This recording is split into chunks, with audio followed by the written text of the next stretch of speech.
අද යම මගෙත් එක්ක ඉන්දියාවේ ක්ලබ් එකකට. මේ දවස්වල ඉතින් මෙහෙට හොඳටම වැහි කාලෙනේ. ඒ නිසා උදේ ඉඳන් රෑ වෙනකන් හැම තිස්සෙම තොර තෝංචියක් නැතුව වහිනවා. හරි කලාතුරකින් තමයි වැස්ස පායලා තියෙන්නේ. අතරම ඉන්දියාවේ ක්ලබ් කල්චර් එක කියන්නේ වෙනස්ම අත්දැකීමක්. විවිධ සංස්කෘතීන් එකතු වුණු හරිම විනෝදකාමී පරිසරයක් තමයි මෙතන තියෙන්නේ. මං අද ඇවිල්ලා ඉන්නේ ඕල්ඩ් ගෝවා වල තියෙන බාරි කියන ක්ලබ් එකට. මේ ක්ලබ් එකේ තියෙන ප්‍රධානම විශේෂත්වය තමයි එක දවසට වෙනස්ම විදිහේ ලයිව් ෂෝස් බලන්න පුළුවන් වීම. අද මෙතන ජයටම යන්නේ ලයිව් ප්‍රකාශන ෂෝ එකක් එක්ක බෙලි ඩාන්සින්. මෙතන මෙන්ෂන් කරන්න ඕන දෙයක් තමයි එන්ට්‍රි ෆී එක නම් ටිකක් වැඩි තමයි. ඒ නිසා යන්න කලින් ඩබල් චෙක් කරලා යන්න. හැබැයි ඉතින් කෑම ගැන කියනවා නම් හරිම රසයි. ඒ විතරක් නෙමෙයි, හරිම affordable. පෝෂන් සයිස් එකත් හරිම සාධාරණයි.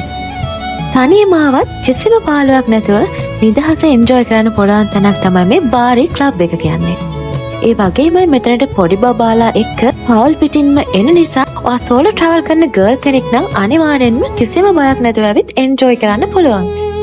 ඉතින් ඔයා දකින සාම්ප්‍රදායික රාමුවෙන් ඔබට කියපු ක්ලබ් එකක් තමයි මේ බාරි ක්ලබ් එක. ඉතින් ඕල්ඩ් ගෝවා වල ඉඳන් ටීටෝස් ලේන් හරි බාගර් රෝඩ් හරි ආවොත් ඔයාට පුළුවන් ගෝවා වල තියෙන පට්ටම හැපනින් ක්ලබ් කල්චර් එක එක්ස්පීරියන්ස් කරන්න.